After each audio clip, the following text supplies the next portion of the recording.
So my name's Adrian Sinclair. I'm director here at Chapel FM, and just like to welcome you all here. We've just watched the film. Fantastic film it is, and we've got a chance to talk to some of the main players, and we will be opening it up if people do have questions, or if I ask the wrong things, which we talked about earlier. As was mentioned at the beginning, it's fantastic for us as the first ever arts venue in the whole of East Leeds. We opened last year. We were quite shocked when we sort of started saying we didn't think there was ever anything here before. 140,000 people live in East Leeds, and there's never been an arts venue. And I met Bernard back in 2001 down in Bermontoffs. We actually filmed Bernard and Lee at that time, before the book was written. And I suppose he was one of the people that inspired me to think it's about doing positive things, and it's about sometimes taking risks. And this place, the height of recession, public funding cut, we opened a year ago. 9,000 people visited this centre in the first year of its operation. And 26% of those were under 19. 60 young people started courses here last week. And it's just sort of fantastic to feel that we've been able to achieve something out of that. So that's a little bit about...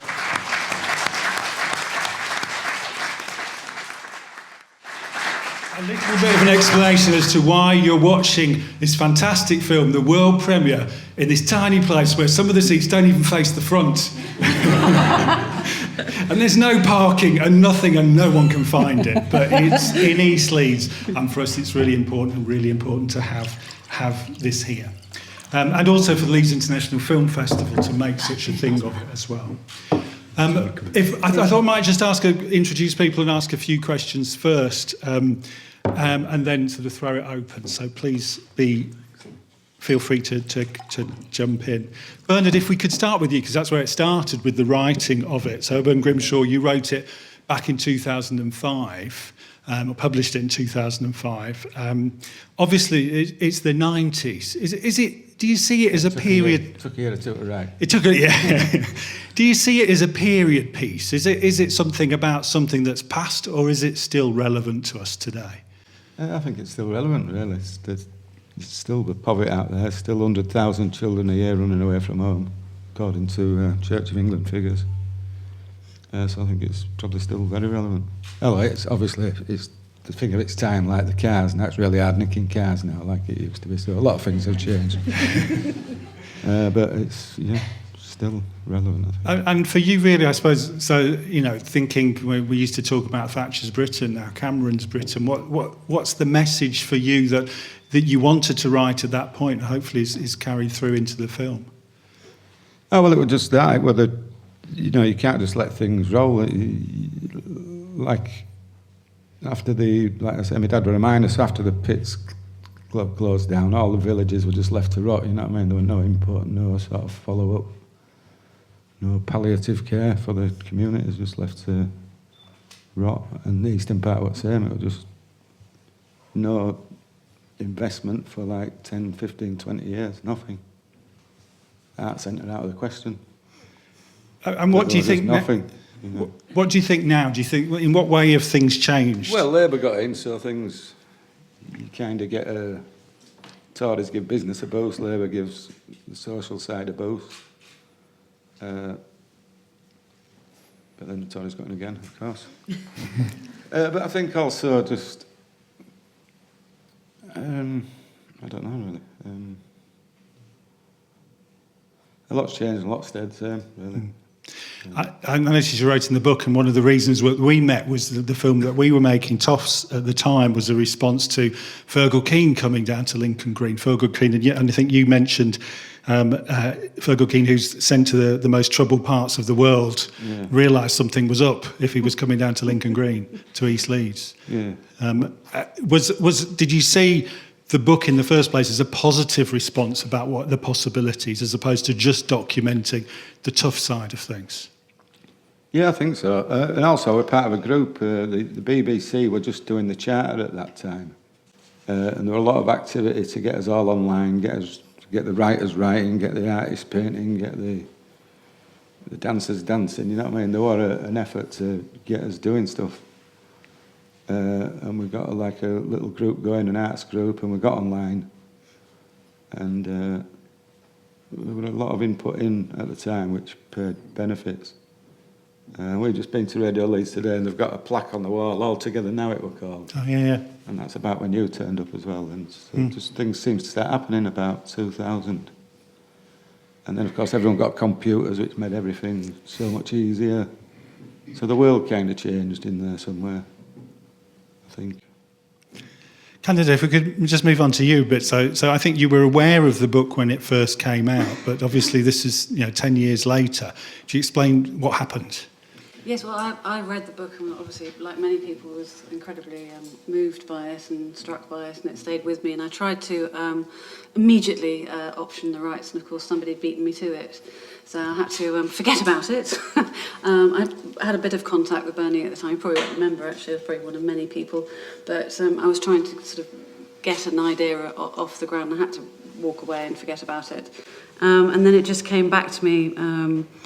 I tell this story. I was sitting getting a little bit worse for wear with another actress friend of mine from around these parts, and it just literally came back, landed in my head, and kind of, it was one of those heart things where I contacted Bernie immediately and asked him if the rights were still unavailable, and then luckily they were available, and here we are. 3 years later. I know Blenheim Films, which is the organisation that you run, talks about as a company doing films with integrity. I mean, what does that mean to you, and how did this fit with it, really? Well, I think, I suppose, everything that Bernie's written about, struck a chord with me. And with integrity, obviously to do with journalism and everything, is to keep that core value. It's very difficult, what works in a book doesn't necessarily work on screen, so poor Bernie's sitting in slight shock, I think, with some of the things that I've done. But obviously, and I've merged some characters, and it used to drive me mad actually when I was young. You love a book, and then you see it made on television or film, and you're like, why have you done that? And that character didn't say that, but obviously, to make a broader point, and obviously to keep the core values, which I hope I have done. That's what you have to do, I'm afraid, to make it work. So. And your background's in documentary filmmaking as much as anything, trashed with Jeremy Irons. So how has that crossover been? Because in a sense, that sort of veracity of things is obviously important in documentary filmmaking when you come to tell a story.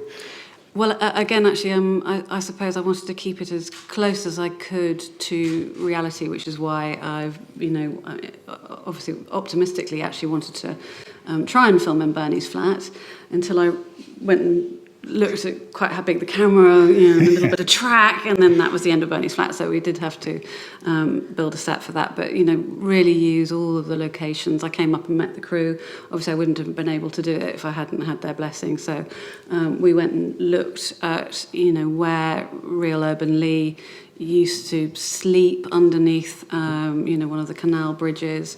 I mean, I can't stand the cold. I don't know how anybody sleeps rough. It's just one of those things that I find unimaginable. I really, when I'm having a brave moment, think that maybe one day I'll sleep a whole night. How he survives for, months on end on, literally little bits of cardboard that he used to sleep on and so on. So I wanted to use all of those locations and the people. We've used a lot of the people. One of the angry neighbours is actually real Sparky, so and who's actually a fantastic natural actor.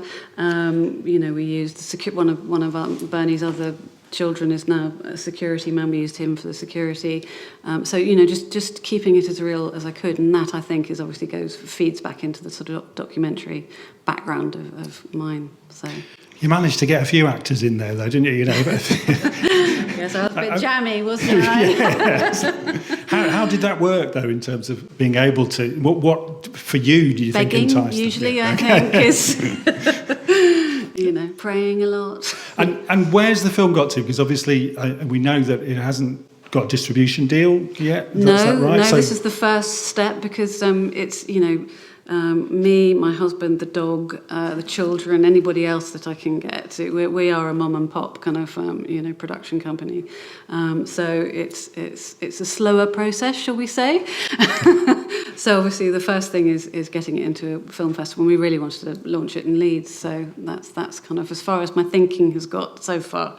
But we'll do more showings for distributors. That will be the word in London. So we're taking it from there. And is it important in terms of people, the people who have seen it, really pushing and supporting and all that kind of stuff? That would be phenomenally helpful, actually. Any feedback, that you can give us on social media is incredibly helpful. So, as long as it's good. Oh, no. So you obviously asked Bernie that sort of famous question, is it, if somebody could play you in a movie, who would it be? Of course, he came up with, Bernard said a dwarf. So, Richard, I'm just, how did you come to the project? What drew you in? It was Candy's script. I read it in an airport. Weirdly, I was travelling back to New York, and it just grabbed me. And it's really interesting how these things come into your life, because I'm actually notorious for doing films without integrity, I would say. So I was really looking for something that had sort of a realism to it and heart and soul. And that's the first time I've seen the film, and I sort of knew it all along. I'm half the man that this guy is. It was quite a difficult shoot, as far as actors go. Occasionally we complained that lunch was maybe a bit cold, but it makes you realise how privileged you are. And I'm just a storyteller, so it's my job to read a script, to read Bernard's brilliant book. And the one thing that a lot of people talk about is everything that Bernard did and the results of the things that happened. But what they don't always talk about is the heart and soul that went into it. And I felt that it was my job to try and ignite that for an audience. Because it's the one thing that you can't write about, you can't describe. But when you see Bernie with the crew, even today, there's such affinity between them. And to be allowed to come into that world and be part of it was an amazing privilege. And is there? I mean, it's sort of one of those hidden worlds that we kind of know's there. I mean, it's interesting for me. It's a young man, 18-year-old young man, who works for us here as an apprentice. He's a filmmaker himself. He's made his own feature film. He's 18. Lives up in Winmore, cross the ring road. So it's a little bit further away. Went to school at Corpus in Halton Moor, watched the film with us when we were looking at it first, and he said, did people really live like that? And it really struck me that it's, even for people who are quite close, that's quite kind of a hidden world. I mean, did it resonate with you from your background and understanding, or is it something that you knew nothing about? Well, my dad grew up in Leeds with his two sisters, and they grew up in the 40s through the war. And I know that, for example, they all slept in the same bed. They had a 2 up, 2 down.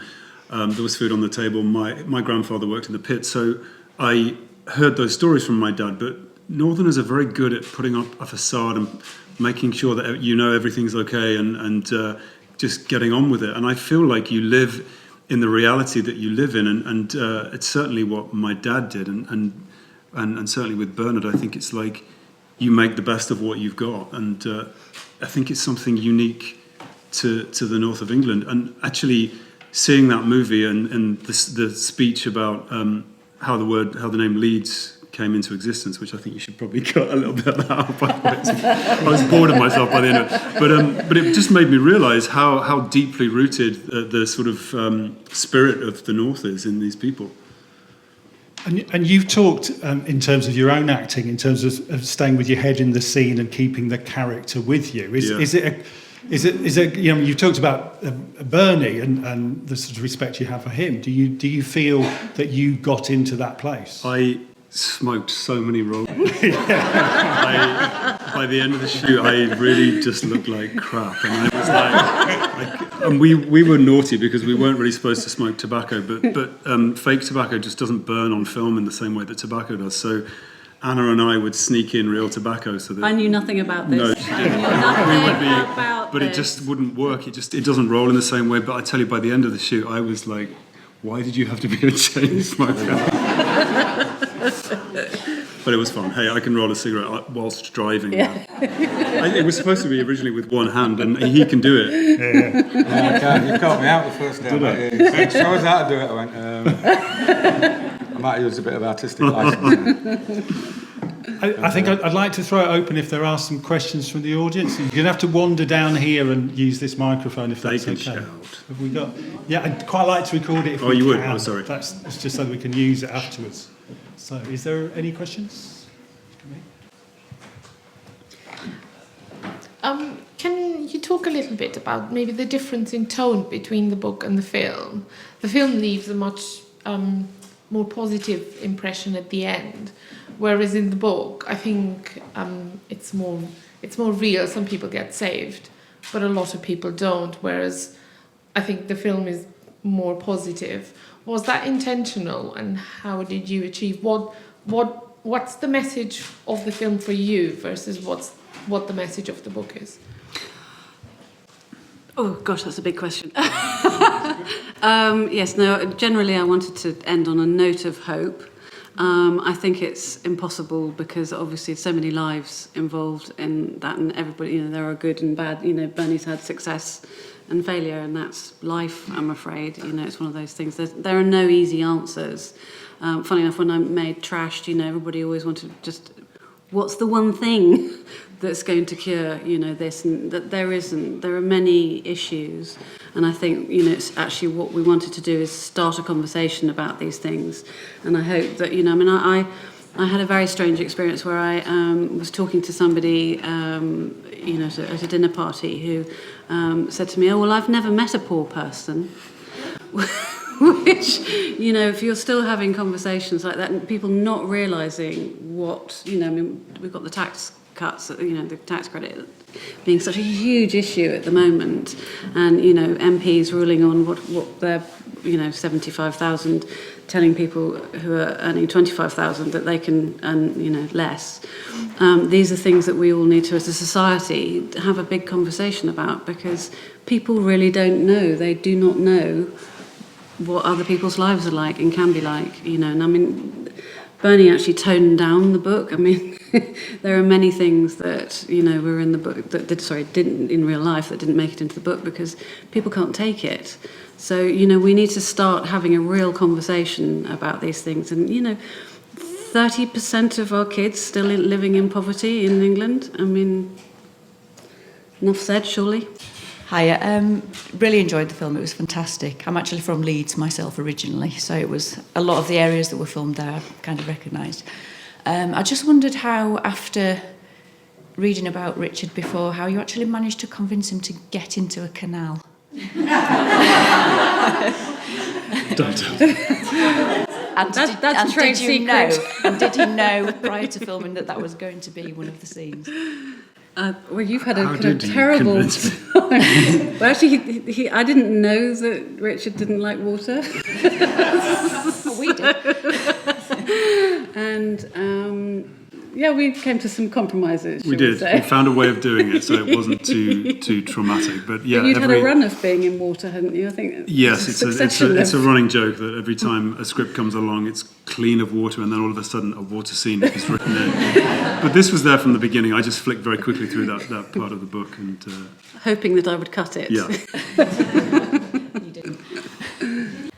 I don't know whether you'll believe this, but I was actually riding on a bus back into Leeds the other night, and I overheard a conversation. I wasn't listening in, but it was a lady on a mobile phone speaking very loudly, as people tend to do.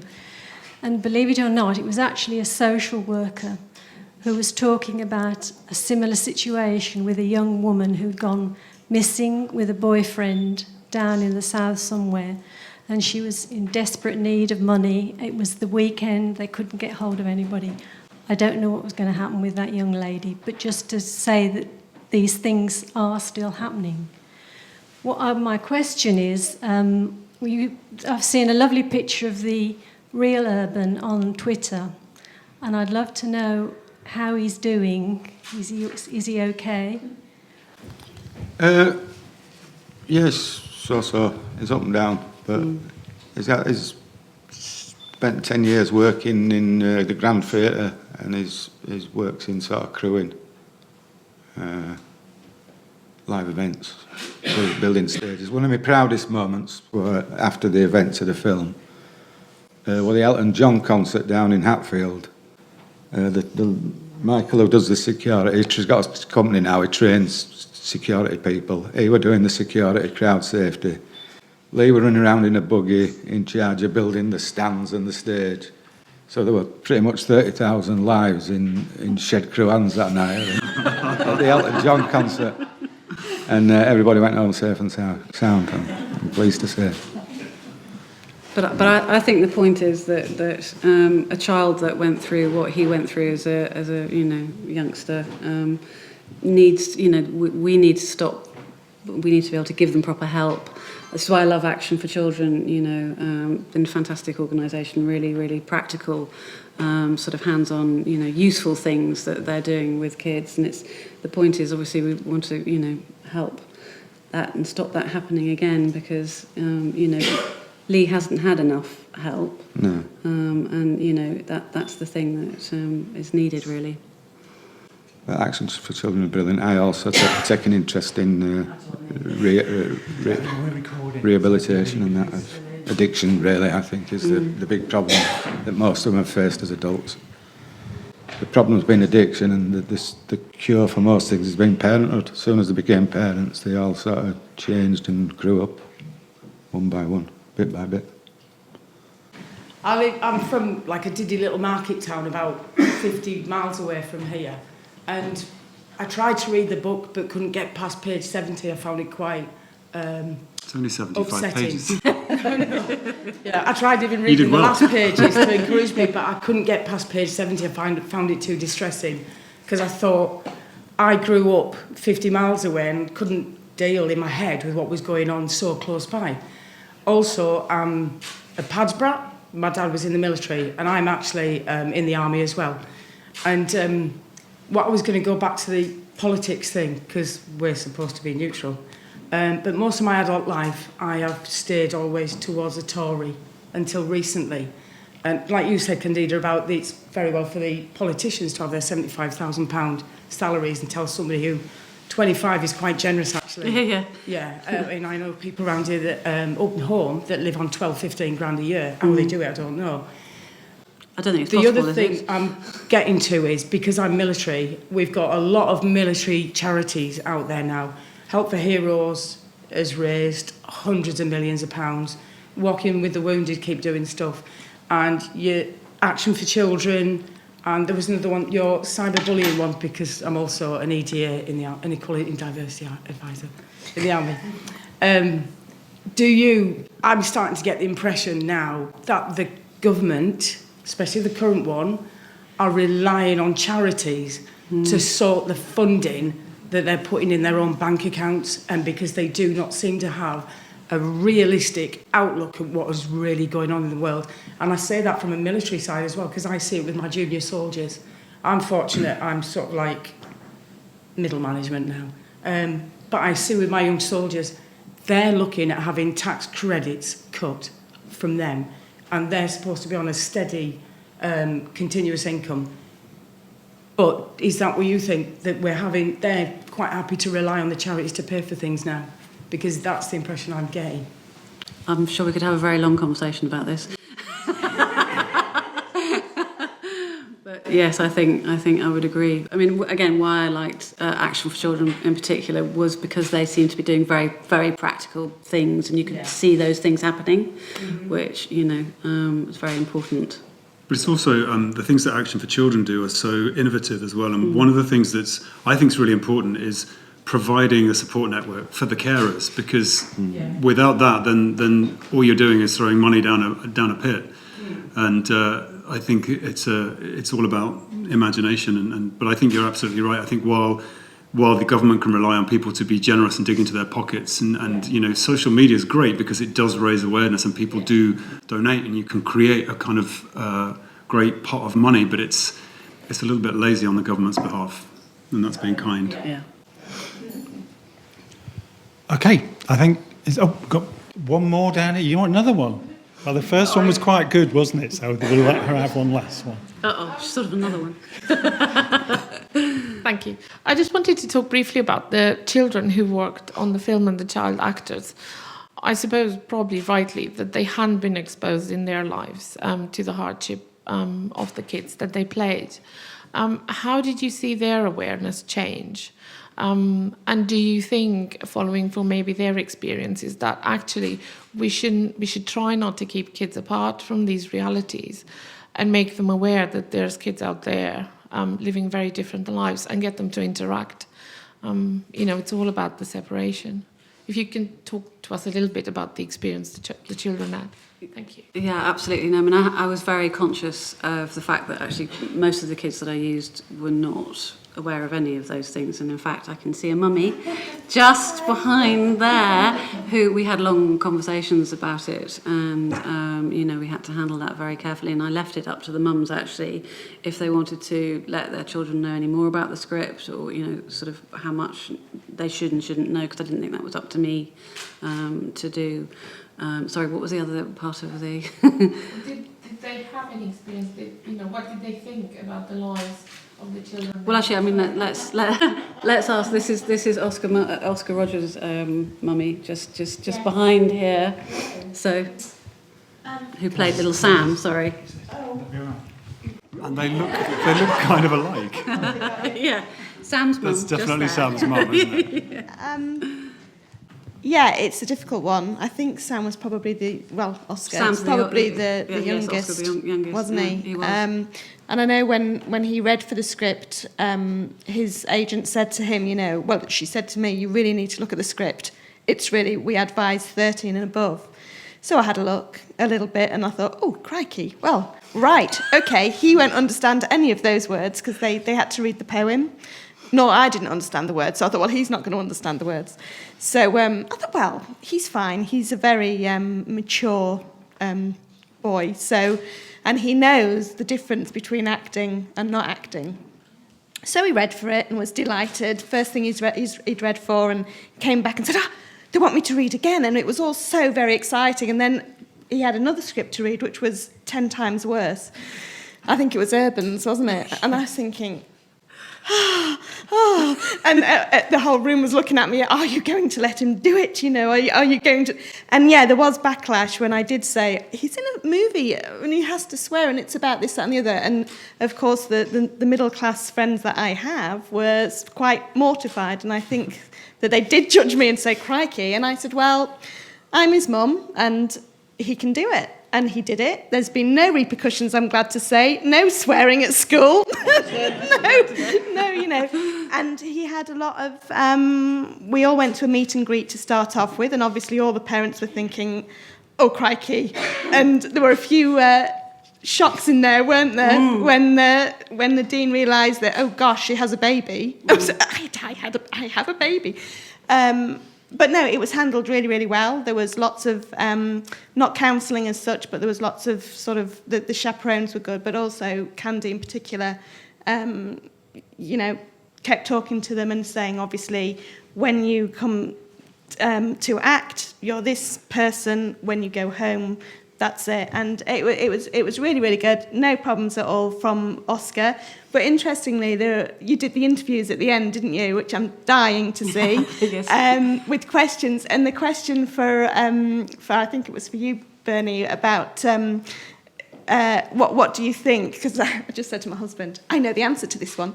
What do you think? Do you think it's the same now as then? And Oscar got the very same question. And of course he's saying, well, and he started to digress slightly, at which point I was thinking, no, that's a bit too personal. We don't want the whole world knowing those things, Oscar. But it's very interesting, and he's fine with it, no repercussions, and he completely gets it. And I really had to think, is it okay to do this or not? Because obviously it's everything that I've protected my children from. But then the other side of me wants to work with these children anyway, so how can you've got to have the balance. It's maybe a bit of a brutal way to find out about it, but do you know what? He was fine and everybody else is fine, and it was an absolute fantastic experience. So. And with my own children, actually, I have to say, I mean, I obviously, do discuss these things, but that's my choice as a mum, so you can't kind of force it, obviously, onto. But I would say that the more information they have, funny enough, the better they handle it. They love to have knowledge, and I, talk to them about these things and ask their opinion. So, about 10 minutes into the film, I realised I'd forgotten how many F words there are. And I've got my little nephew's coming to see it tomorrow, and I was considering calling my brother and saying I don't think it's suitable. But then there's a part of me that was like, actually, it's about him. It's about a kid of his age. So if we shield him from it, I mean, it's a really tricky balance, because you don't want them to kind of go away and copy it, but at the same time, you can't look the other way. You can't just brush it under the carpet, because he's the next generation that is coming up, and he needs to be educated about that. And if he can look at Urban and relate to him and realise how privileged his life is, that maybe he'll, go into his life realising that things aren't equal and that we need to be a little bit more democratic the way we share. So I think again, I can only speak about my own children, but I think that the more knowledge you give them, the more trusted they feel. I think that they. Well, he's coming. So. Yeah. Okay, well, I'd just like to thank all three of you for spending the time tonight, and everybody for coming. But if we could just thank the panel for their.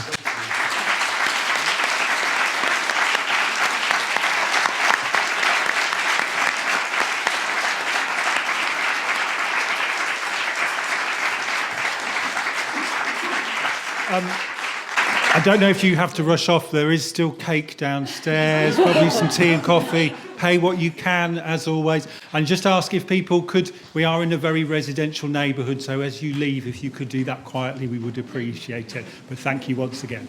Thank you.